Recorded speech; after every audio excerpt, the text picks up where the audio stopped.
Ebola et Marburg.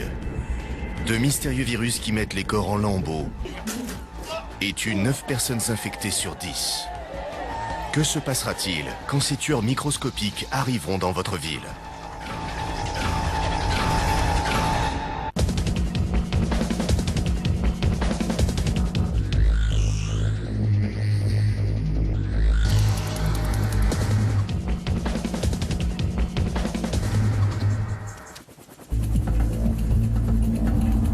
L'histoire que vous allez voir est une fiction, mais la partie scientifique est réelle.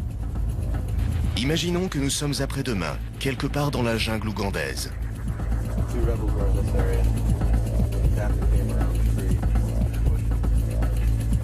Le gouvernement des États-Unis a envoyé un médecin pour résoudre le mystère d'un meurtre médical.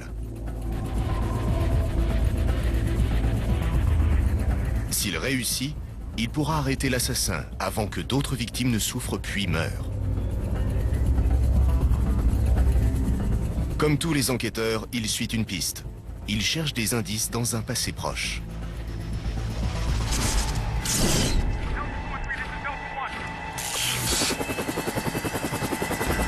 Mais bon sang, qu'est-ce qui se passe? Je suis infecté?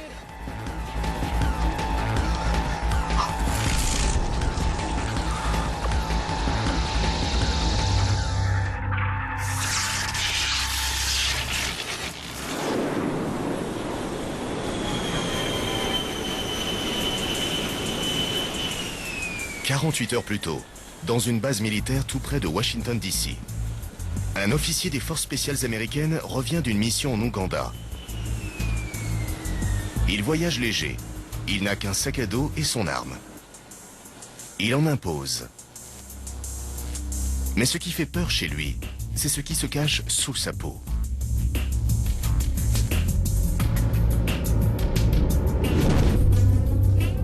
Un virus est entré dans son corps. En ce moment, il se trouve dans les vaisseaux capillaires. Il est pratiquement invisible entre les plaquettes d'hémoglobine. Le virus Ebola. Il ne mesure que 80 nanomètres. Difficile d'imaginer à quel point il est petit. Cependant, il cause d'énormes ravages. Sa forme allongée contient une séquence génétique qui force le corps humain à s'autodétruire.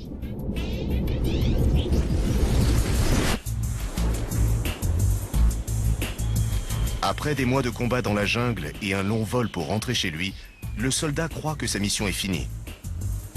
En fait, au cours des prochaines 48 heures, les choses vont devenir de plus en plus graves. Soyez le bienvenu, monsieur.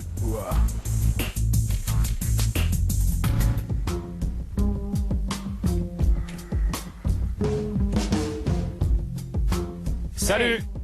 Comment ça va, soldat? Quand t'es rentré? Aujourd'hui? Qu'est-ce que t'as à la main?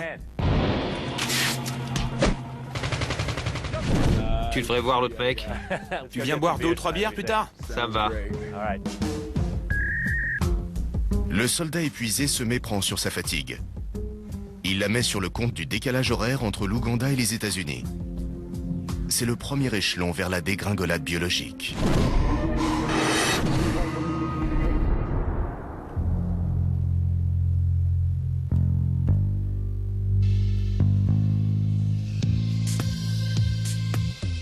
Ebola n'est que la moitié d'une petite famille de virus appelée les filovirus. Le virus de Marburg est l'autre membre du clan. Tous les deux causent des fièvres hémorragiques, qui de toutes les maladies sont probablement les plus effrayantes.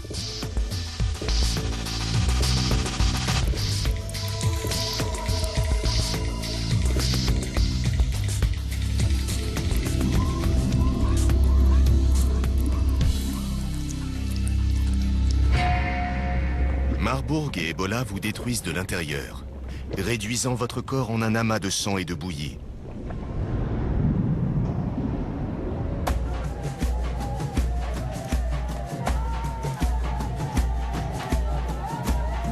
Ces virus sont hautement mortels. Ce sont des maladies tueuses comme la peste et la fièvre jaune qui conduisent au décès de 20% des personnes qu'elles touchent. Le terrifiant virus de la variole a un taux de mortalité de 30%. Les filovirus peuvent tuer de 50 à 90% des personnes infectées.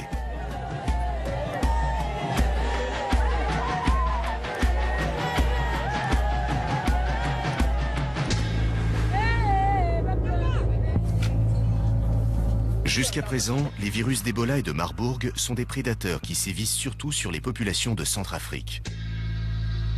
Il semblerait que ces virus se cachaient au fond de la jungle et que des incursions en forêt tropicale les ont fait sortir au grand jour. Les scientifiques soupçonnent les filovirus d'avoir émergé il y a des milliers d'années. Le virologue Peter Jarling a étudié le virus d'Ebola et de Marburg pendant plus de 10 ans. Il n'y a pas d'autres virus dans la nature comme cela. Ils semblent primaires et doivent exister depuis très longtemps, parce qu'ils n'ont pas pu évoluer à partir de quelque chose d'autre. Il y a des spéculations. Certains fléaux bibliques pourraient avoir Ebola comme origine. Ces virus sont sans doute anciens, mais ce n'est que récemment que la race humaine a pris conscience qu'ils existaient. Marburg a été découvert en 1967, quand un groupe de singes utilisé pour la recherche en laboratoire a infecté des chercheurs yougoslaves et d'autres à Marburg, en Allemagne. Comme d'habitude avec les virus, la maladie a été nommée d'après le nom de l'endroit où les premiers cas ont été détectés. Ebola est apparu en 1976, tuant 280 des 318 personnes atteintes. Ebola Zaïre porte le nom d'une rivière du pays que l'on nomme maintenant République démocratique du Congo. C'est encore là que le pourcentage de morts est le plus élevé. Le virus a disparu pendant 20 ans et a refait surface au milieu des années 90. Il continue de décimer les villes africaines à quelques années d'intervalle. 3 autres souches d'Ebola ont aussi été identifiées. Ebola Soudan, Ebola Côte d'Ivoire et Ebola Reston. Ensemble, elles ont infecté et tué près de 2000 personnes. La souche de Marburg, considérée un certain temps comme étant la moins dangereuse des filovirus, a prouvé récemment qu'elle était aussi mortelle que sa cousine zaïroise. Au début du XXIe siècle, Marburg apparaît parmi les mineurs du Congo et tue 128 jeunes infectés sur 154. Une autre épidémie de Marburg commence à la fin de 2004 et tue plus de 300 personnes en Angola, dont beaucoup d'enfants. Personne ne sait comment ces épidémies ont commencé. En réalité, pendant plusieurs mois, les Angolais ne se sont même pas rendus compte qu'ils avaient affaire au virus Marburg. Au début, la plupart des cas furent diagnostiqués comme étant le paludisme, la typhoïde ou la fièvre jaune. Jusqu'à aujourd'hui, les épidémies dues à Marburg et à Ebola ont été confinées au centre de l'Afrique. Les cas qui se sont présentés en dehors de l'Afrique sont le résultat d'accidents de laboratoire. Cependant, tôt ou tard, quelqu'un apportera ces maladies à la ville et elles se propageront au reste du monde.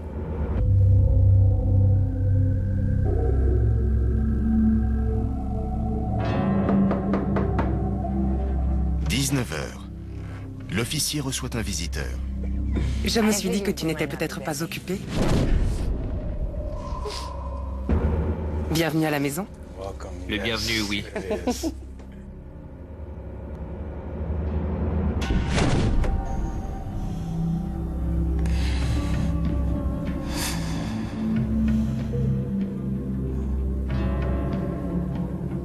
La propagation d'Ebola se produit par un échange de fluides corporels.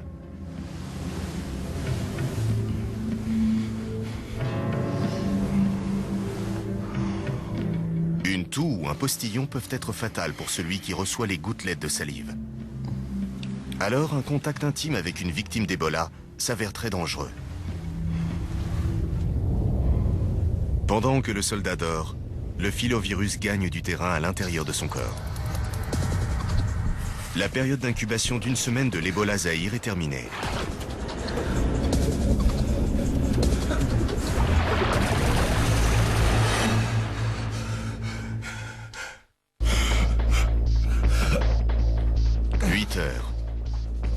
Le soldat est de retour aux États-Unis depuis moins de 24 heures. Le virus Ebola qu'il a rapporté d'Afrique se reproduit à une vitesse terrifiante.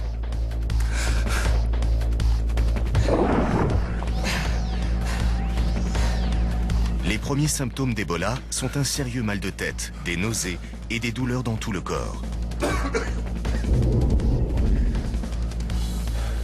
Le soldat sait qu'il est malade, mais il ne sait pas encore à quel point.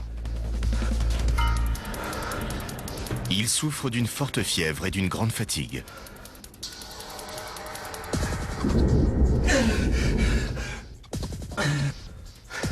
Il pense peut-être qu'il a le paludisme ou la typhoïde, ou la pire gueule de bois de sa vie.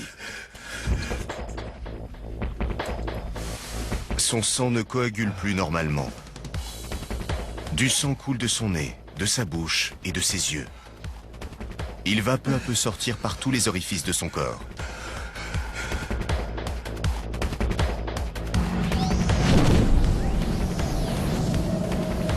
Cette souffrance intense n'est qu'un effet secondaire du vrai problème. Ses organes vitaux se désagrègent.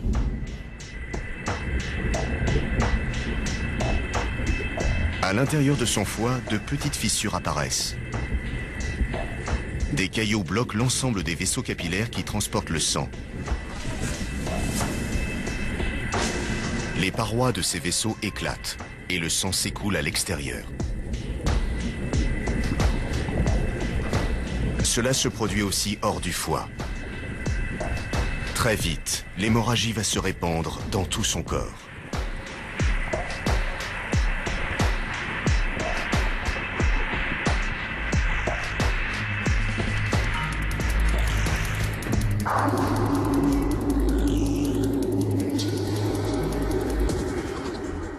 Tandis que l'infection s'étend à son cerveau, sa léthargie et sa désorientation empirent d'autant.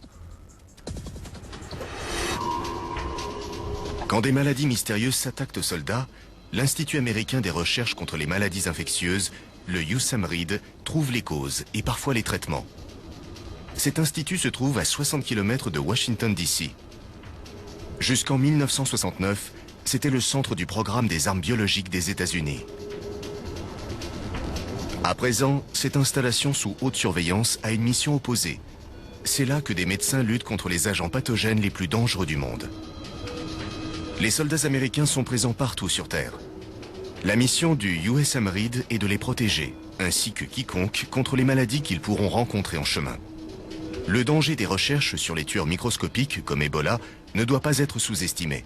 Si tous les virus étudiés ici se retrouvaient libres, leur force destructrice combinée serait sans doute impossible à stopper. Les laboratoires du USAMRIID sont conçus pour que ce cauchemar n'arrive jamais. Ces mêmes laboratoires se répartissent en 4 zones de sécurité biologique. Les niveaux de biosécurité les plus faibles, BSL 1 et 2, traitent les agents non létaux, tels que la rougeole, les oreillons et les rhinovirus, responsables du rhume le plus commun. Le laboratoire au niveau de sécurité 3 étudie les organismes qui causent des maladies graves ou mortelles, mais pour lesquels des vaccins ou des traitements sont disponibles, tels que la peste, la rage et la tuberculose. Une pression d'air négative à sens unique piège les germes dangereux et les garde à l'intérieur. Dans BSL 3, les spécialistes doivent toujours porter des blouses protectrices et des gants. Il y a ensuite le niveau 4. Un niveau aussi dangereux que l'air et l'eau qui servent au laboratoire sont pompés continuellement pour être surchauffés afin de tuer tous les germes. BSL 4 manipule les virus chauds, des spécimens vivants d'agents pathogènes tels que la variole, l'anthrax et Ebola. Des maladies mortelles hautement contagieuses pour lesquelles il n'y a aucun traitement. Les chercheurs assez courageux pour travailler ici doivent au préalable recevoir des douzaines de vaccins et des mois de formation avant d'être admis de l'autre côté du sas. Ils travaillent en combinaison spatiale avec une arrivée d'air individuelle. Travailler ici requiert des nerfs d'acier, une petite déchirure ou le trou d'une aiguille dans la combinaison et c'est s'exposer à une terrible mort.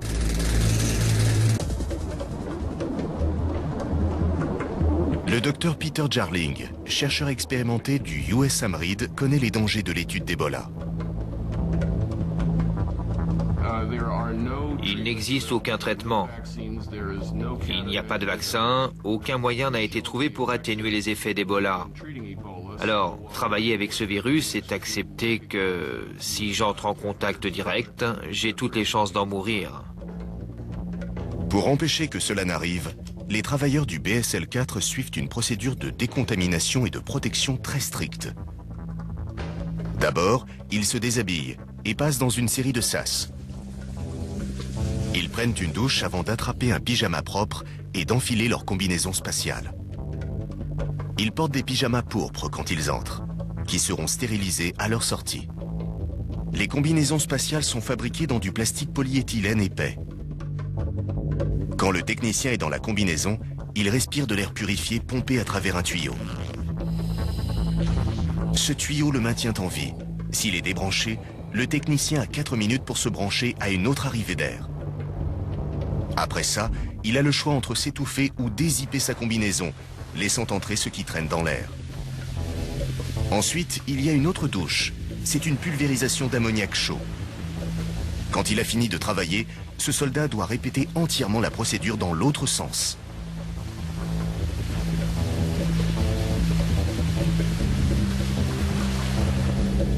Peter Jarling a passé la plus grande partie de sa carrière au niveau 4.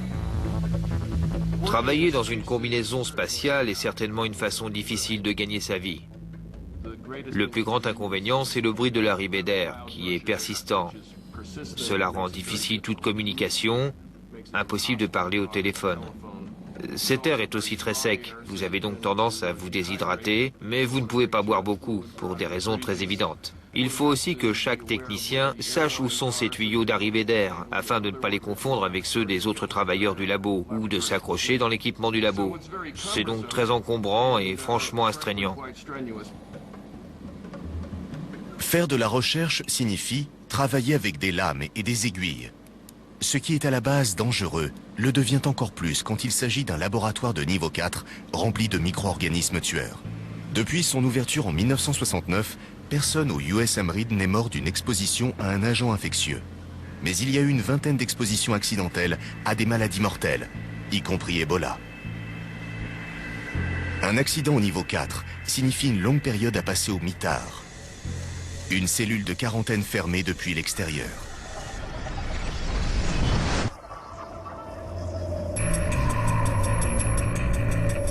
Durant des décennies, peu de gens connaissaient la mission médicale hautement périlleuse du USM Reed.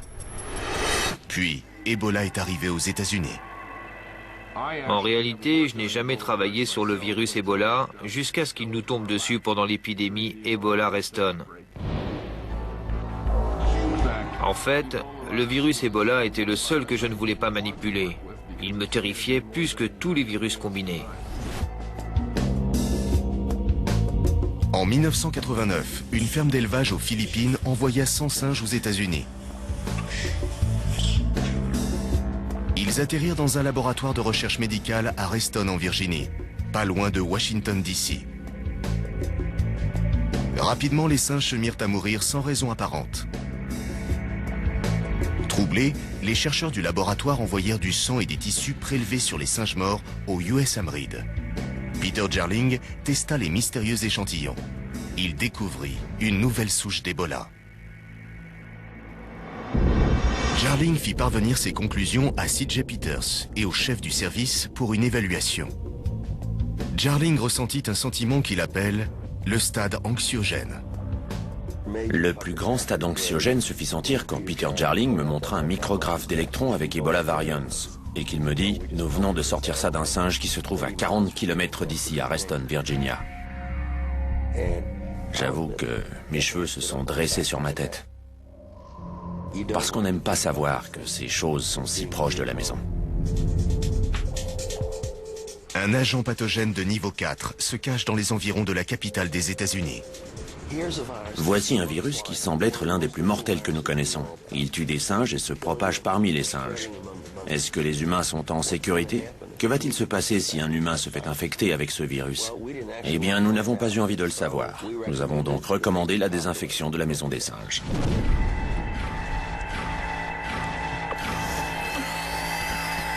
Le laboratoire a tué les singes infectés. Mais les autres singes qui n'étaient pas avec eux ont commencé à mourir à leur tour. Cette nouvelle était alarmante. Cela signifiait que cette nouvelle souche d'Ebola pouvait se propager par voie aérienne. Ebola Reston tua 100% des animaux contaminés. S'il s'était échappé de l'immeuble et avait infecté des êtres humains, l'inimaginable se serait produit. Peter envoya une équipe du USAMRIID pour éliminer tous les singes et nettoyer le laboratoire. Voici les rares photos de la petite unité militaire médicale qui a risqué sa vie pour assainir la zone critique. Après avoir tué tous les singes de l'immeuble, l'équipe a frotté toutes les surfaces du laboratoire à l'eau de Javel. Ensuite, ils ont fait brûler du formol pendant 3 jours pour tuer toute trace du virus. Mais ce n'était pas fini. 4 des chercheurs du laboratoire furent testés positifs au virus Ebola. Il y avait 4 infections humaines. Aucune d'elles n'était symptomatique. Et nous avons fini par découvrir que ce virus était bien moins grave pour les humains que le type classique de virus d'Ebola. La première épidémie d'Ebola Reston est circonscrite, mais le virus lui-même est toujours en liberté. En 1992, Ebola Reston a de nouveau frappé un laboratoire de recherche en Espagne.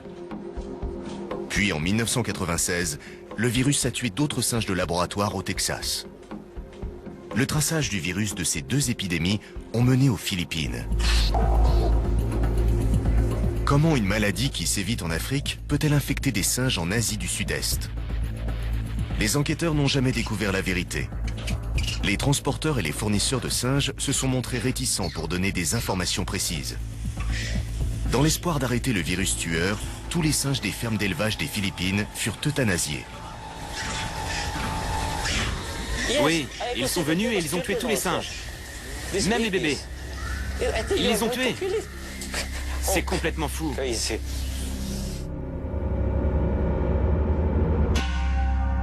Tuer les singes infectés et les populations à risque a stoppé l'épidémie. Mais qu'arrive-t-il quand la maladie attaque les hommes?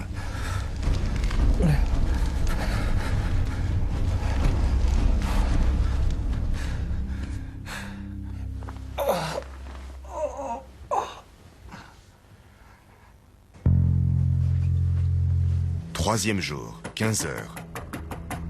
Le soldat qui vient de rentrer a dormi plus d'une journée. Diamond! Diamond, ouvre! Diamond! Je sais que t'es là. Allez, tu m'as bien eu hier soir. Réveille-toi!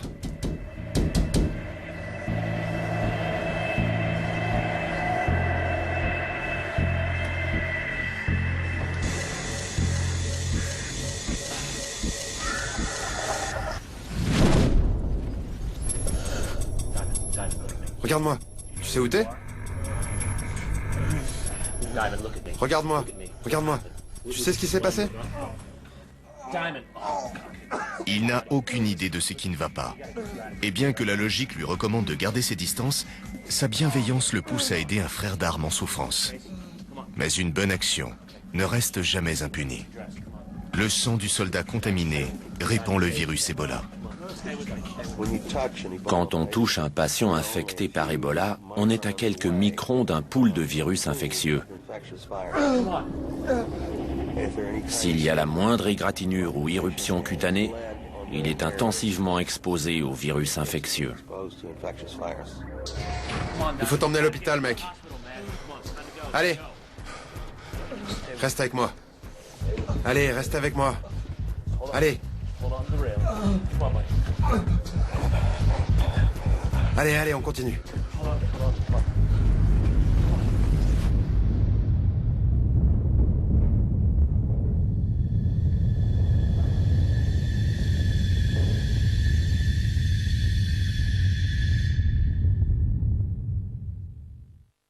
Yeah, you're looking for Megan.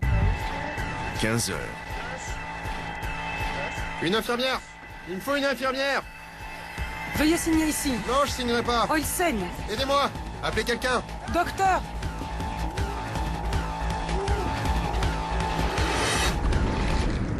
Une infirmière! Le virus Ebola a semé la destruction dans le corps du soldat en l'espace de quelques jours. Aidez-moi! Faites quelque chose pour l'aider!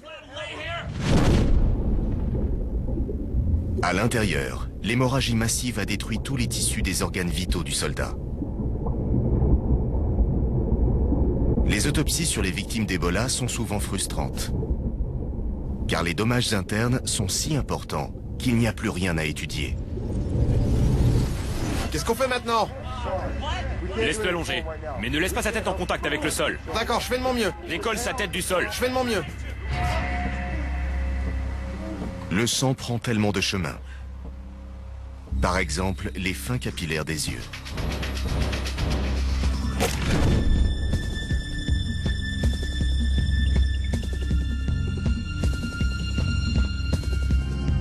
Une fois que le microvirus entre dans un nouvel hôte, plus rien ne peut l'arrêter.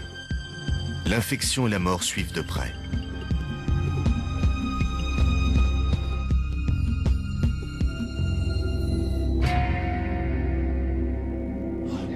Voilà, c'est bon, je tiens sa tête. Ouais, c'est bon.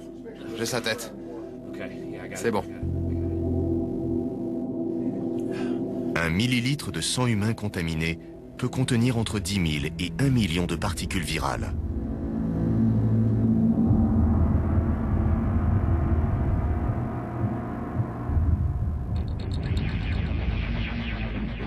Les médecins de la base militaire ont immédiatement soupçonné un virus hémorragique. Leur premier geste, isoler toute personne exposée au virus, les décontaminer par des douches et les mettre en quarantaine pendant des semaines pour les tester. Peu de gens voient ce confinement d'un bon œil. Mais la décontamination et l'isolation sont les étapes essentielles dans la stratégie élaborée pour enrayer les épidémies d'Ebola. Les hôpitaux dans les nations riches ont l'équipement et la formation pour gérer ce genre de catastrophe. Mais la situation dans les dispensaires africains est épouvantable. Maintenir des conditions stériles dans ces hôpitaux est extrêmement difficile. L'argent est rare et parfois les cliniques économisent en réutilisant les aiguilles. Un moyen sûr de transmettre le virus d'un patient à l'autre. Les victimes d'Ebola sont souvent entassées dans des salles et entourées de leurs proches non protégés. Il est simple pour le virus de se propager aux visiteurs. Les infirmiers et autres personnels sont aussi une proie facile pour le virus et ils le transmettent aux autres patients. Les épidémiologistes appellent ça l'amplification, lorsque de mauvais soins médicaux favorisent une épidémie. Les épidémies d'Ebola commencent généralement avec quelques cas isolés. Ils deviennent malades dans une ville ou un village et ils répandent le virus chez les gens qui prennent soin d'eux. Parfois, l'un d'eux va à l'hôpital et dans un hôpital africain où il n'y a ni gants, ni combinaisons, ni masques, aucune précaution n'est prise. Vous avez là le plan parfait pour une transmission rapide du virus. La maladie va continuer d'être transmise tant que tout le monde ne sera pas parti ou mort. Il n'est donc pas étonnant que tous ceux qui travaillent dans le secteur médical soient souvent rejetés ou attaqués pendant les épidémies. Les villageois voient que beaucoup de malades qui vont à l'hôpital n'en ressortent pas vivants. Certains croient que les cliniques répandent Ebola et Marburg délibérément pour accroître leur chiffre d'affaires. Les facteurs culturels n'aident pas non plus. En Centrafrique, la blouse blanche portée par les médecins est considérée comme un symbole de sorcellerie. Ces peurs ont amené les gens à cacher leurs malades et leurs parents mourants des équipes de secours. Le problème ne s'arrête pas avec la mort de la victime. Le virus peut survivre pendant des semaines dans un corps. La cérémonie funèbre est une cause majeure d'infection. Ebola est un virus pernicieux où que ce soit, et en tout temps. Mais le niveau de vie dans les régions pauvres rend les choses vraiment plus graves. On a encore beaucoup à faire pour adapter nos connaissances aux hommes. Et je crois qu'il est dangereux de laisser ces épidémies se multiplier en Afrique, pour des raisons telles que les ressources ne sont pas suffisantes ou des perturbations sociales nous empêchent d'intervenir. Si les médecins comprennent à quoi ils ont affaire, ils agiront immédiatement pour contenir l'épidémie. Dites-moi ce qui m'arrive. Je suis infecté ou pas? Hey, je sais que vous êtes là. Si notre scénario devenait réalité, le soldat qui a été exposé à Ebola finirait enfermé dans une cellule de niveau 4. Il serait gardé ici, isolé et sous observation constante, jusqu'à ce qu'il soit déclaré en bonne santé, ou jusqu'à ce qu'il meure. Pendant ce temps, les médecins de BSL-4 vont analyser son sang. Cet échantillon sera mis sous un microscope électronique, une caméra suffisamment puissante pour photographier les atomes et les virus. Et voici ce qu'ils trouvent. Une particule d'Ebola Zahir. Pendant que le laboratoire scrute le virus, l'équipe qui enquête sur les épidémies retrace les faits et gestes du soldat. Comme les enquêteurs sur une scène de crime, ils cherchent des indices pour résoudre le mystère du meurtre biologique. Où a-t-il contracté cette maladie? Était-ce une contamination accidentelle ou délibérée? En d'autres termes, le soldat est-il victime d'une guerre biologique? Ou a-t-il été exposé à Ebola dans la nature? Pendant combien de temps a-t-il été malade? A-t-il pu transmettre le virus à d'autres? Avec Ebola, chaque seconde compte. La source de l'infection doit être trouvée rapidement et circonscrite. Plus facile à dire qu'à faire. Plus il faut de temps pour découvrir l'origine du foyer d'infection, plus il y a de possibilités pour que ça tourne à l'épidémie. Heureusement, le soldat est resté sur la base militaire. Dans ce milieu très contrôlé, il est relativement facile de tout confiner et de décontaminer entièrement la zone. Pourquoi est-ce que c'est sur moi que ça tombe? En attendant, tous ceux que le soldat a vus doivent être retrouvés et mis sous observation jusqu'à ce qu'un test négatif au virus puisse être établi. Des gens survivent? Parfois? Y a-t-il des gens qui s'en sortent? Les examens ne sont pas bons pour l'ami du soldat. Le virus Ebola a infecté son foie. En dépit de dizaines d'années de recherche, tout ce qui concerne Ebola demeure un mystère. On croit savoir que la maladie sabote les défenses immunitaires en envahissant et en tuant les globules blancs qui combattent les infections. Le virus évite le système de défense immunitaire en s'introduisant dans le corps des macrophages, qui sont les officiers de patrouille du système immunitaire. Les macrophages nettoient les infections bactériennes, mais sont vulnérables au virus. Un macrophage ne meurt pas silencieusement. Il envoie une alerte rouge en vaporisant du cytokine chimique pendant qu'il voyage à travers le réseau sanguin. Normalement, l'alerte est donnée quand le cytokine apparaît. Tout le système immunitaire vient se joindre à la bataille. Mais quand Ebola attaque, quelque chose cloche. Le cytokine éclate et ouvre les parois des vaisseaux sanguins. Le sang s'écoule dans les tissus alentours.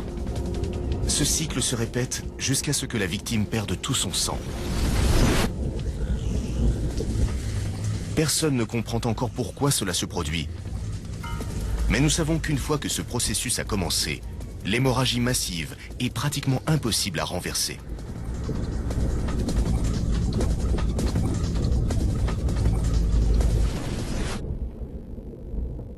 C'est comme une mesure diffuse de destruction envers des organes. La mort due à des milliers de coupures. Vous avez ces nombreuses, très nombreuses petites lésions dans tout le corps.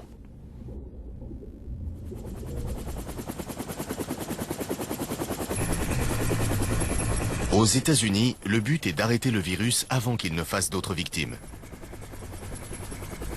Une équipe d'enquêteurs médicaux voyage en Ouganda cherchant la source, le foyer du virus. Le chasseur de virus vient armé d'une connaissance détaillée sur la façon dont le virus se propage et une foule de faits établis. Il sait qu'un capitaine a été infecté au cours de sa dernière patrouille avant de rentrer au pays. Le capitaine a attrapé le virus, mais pas les deux sergents qui voyageaient avec lui. Pourquoi? Il doit aussi déterminer s'il s'agit d'un accident isolé ou si cela fait partie d'une épidémie qui n'aurait pas été détectée jusqu'à ce jour. Le premier cas de la maladie s'est déclaré ici. La piste a maintenant une semaine. Le médecin doit agir pendant qu'il reste encore des indices à glaner. Ici, c'est une région à problème, jusque-là dans le sud. Excusez-moi, monsieur. C'est là que nous avons trouvé le cadavre du rebelle. Il y avait beaucoup de sang? Oui, monsieur, sur la poitrine. C'était sûrement une attaque des rebelles. J'ai besoin de savoir exactement où il est allé. Tous les pas qu'il a fait durant cette journée. Chaque fois que les chasseurs de virus ont pu identifier les premières victimes d'une épidémie d'Ebola, ces victimes avaient souvent fait un long séjour au cœur de la forêt tropicale africaine. Autrefois, cette vaste jungle était presque impénétrable. Mais à mesure que les populations se sont accrues et que les ressources ont diminué, de plus en plus d'hommes se sont rendus dans les forêts primaires et secondaires. Le médecin est venu ici avec deux objectifs. Le premier, remettre en ordre la séquence des divers moments de la journée pendant laquelle le capitaine a été en contact avec l'infection Ebola. Le second, poursuivre le rêve de tout chasseur de virus, trouver l'insaisissable cachette naturelle d'Ebola, ce que les virologistes appellent son réservoir. Un réservoir est un animal, un insecte ou une plante qui porte un virus, mais qui ne tombe pas malade. Les problèmes commencent quand les formes de vie primitives sans immunité sont aussi infectées. Dans le cas d'Ebola, le réservoir naturel, qui est probablement un animal, passe le virus aux primates. Les singes en particulier succombent très vite à l'infection. Ils peuvent passer le virus Ebola aux hommes qui ont une biochimie similaire. Localiser le réservoir d'Ebola aiderait les médecins à étudier le cycle de vie de la maladie. Et peut-être trouveraient-ils une façon de l'éradiquer. Jusqu'à présent, leurs efforts ont été freinés par l'ampleur de la biodiversité de la jungle. Le virus d'Ebola est l'un des plus fascinants, probablement parce qu'il est insaisissable. Son réservoir dans la nature est resté un mystère depuis toutes ces années. Et en dépit des efforts intensifs qui ont été faits pour aller dans les régions où la maladie avait frappé, et bien qu'on ait attrapé tous ceux qui rampent, marchent ou volent pour essayer d'isoler le virus, tous ces efforts héroïques n'ont connu que l'échec. En 1995, Ebola Zahir a refait surface et tué 250 personnes.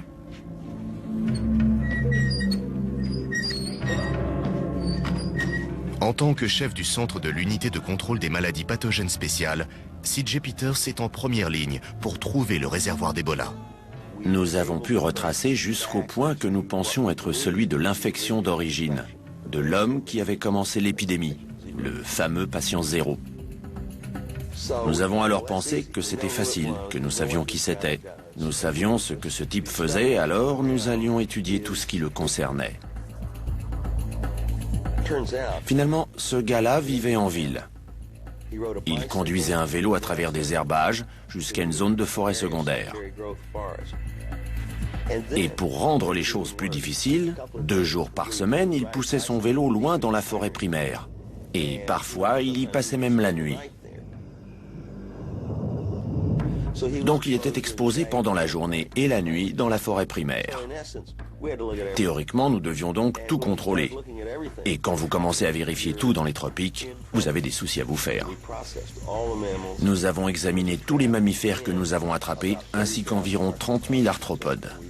Nous n'avons trouvé aucune trace du virus Ebola. Le réservoir demeure un mystère.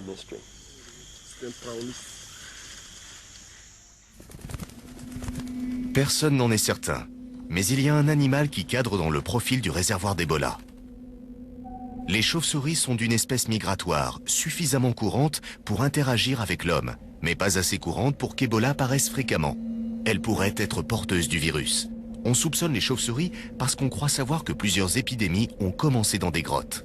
Il est possible que le guano des chauves-souris contaminées facilite la propagation de la maladie.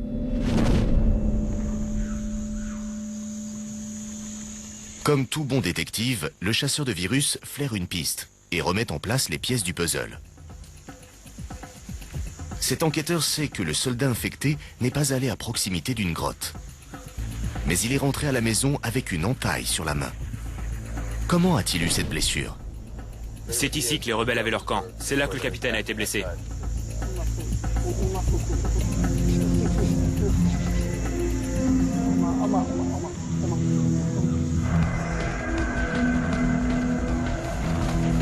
Delta 2 et 3, ici Delta 1. Il y en a un qui vient vers vous.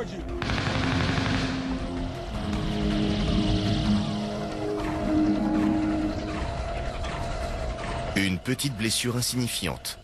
Rien qu'un combattant aguerri ne regarde à deux fois. Mais l'entaille est suffisamment grande pour qu'une particule d'Ebola se soit glissée dans le réseau sanguin. Le chasseur de virus doit maintenant trouver comment et pourquoi c'est arrivé. Et aussi si quelqu'un d'autre a été exposé.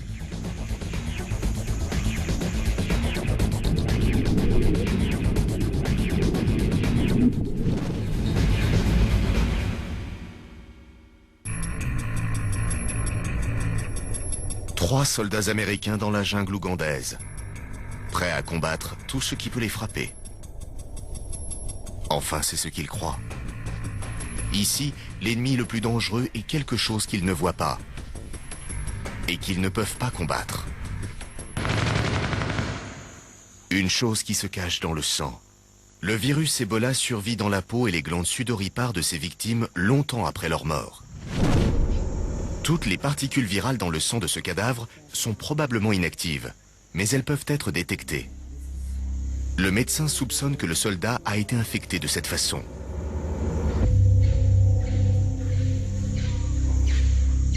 Quand il aura analysé l'échantillon, il aura la preuve.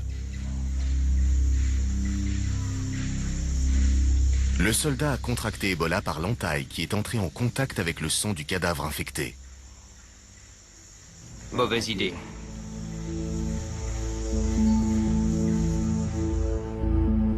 Cela voudrait dire qu'Ebola Zahir est en cavale et que plusieurs décès locaux attribués à tort à la typhoïde et au paludisme pourraient être des cas d'Ebola, précurseurs d'une épidémie. Les villageois ne comprennent pas ce qui se passe. Ils croient que c'est le paludisme. Ce qui fait que la maladie se propage. Votre premier souci est de contrôler l'épidémie. Mais souvent, vous ne pouvez pas le faire car plusieurs de ces virus sont mal connus. Vous voulez en savoir plus sur la maladie pour accroître votre habilité à la contrôler et pour empêcher l'apparition de la maladie dans le futur.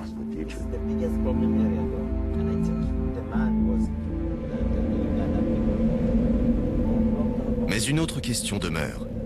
Une question que se pose un militaire, mais pas nécessairement un civil. Est-ce de la malchance ou était-ce un acte de guerre? Le médecin doit réfléchir aux faits. Les forces spéciales américaines soutiennent le combat du gouvernement ougandais contre l'armée rebelle d'Ouganda. Les rebelles se cachent au cœur de la forêt, à l'endroit même où vit Ebola. Supposons que les rebelles ont découvert qu'un de leurs hommes était infecté. L'emmènerait-il dans un hôpital? Ou le tuerait-il d'une balle, laissant le cadavre infecté à l'ennemi? Ce serait en quelque sorte une guerre biologique au rabais. Ils ne seraient pas les premiers à utiliser Ebola comme arme de guerre. À Galveston, à l'Université du Texas, C.J. Peters dirige actuellement un service de pointe sur la biodéfense et les maladies infectieuses émergentes.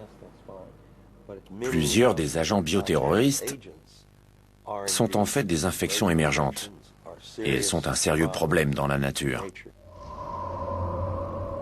Je veux dire qu'on ne fabrique pas un virus, il faut aller le chercher quelque part.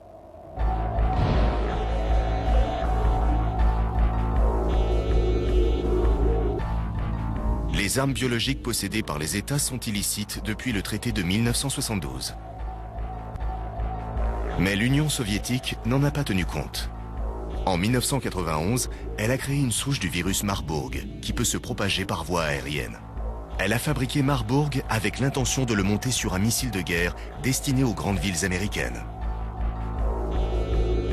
Qu'est-il arrivé à cette production? On suppose qu'elle a été détruite en grande partie.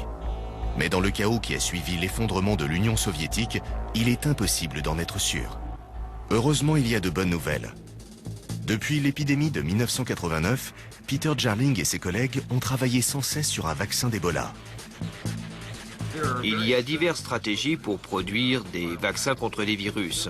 La plus simple est de mettre en culture le virus en grande quantité et de le rendre inactif d'une façon ou d'une autre, et utiliser le virus inactif comme vaccin. Nous avons fait cette démarche avec Ebola. Bien qu'il ait pu protéger des petits modèles de rongeurs, souris et cobayes, il n'a rien fait pour les singes. Je dirais que nous sommes face à plusieurs cul-de-sac. Nous avons testé 10 différentes stratégies qui auraient dû fonctionner, mais qui n'ont rien donné. Après des années d'échecs, les chercheurs ont créé un vaccin qui immunise les singes et qui pourrait protéger les hommes.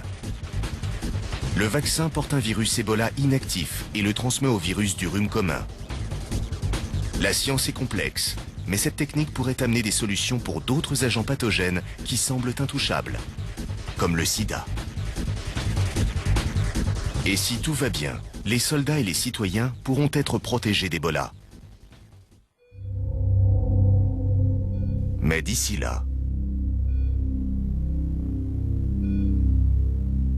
Au secours, aidez-moi!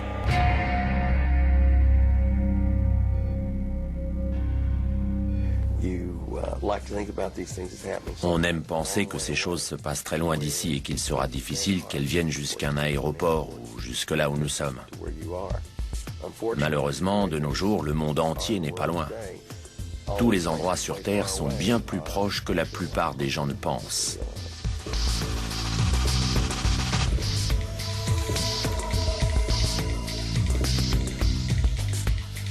Il nous reste à espérer que si nous sommes infectés, nous serons l'un de ces chanceux au système immunitaire capable de lutter contre ce terrible assassin.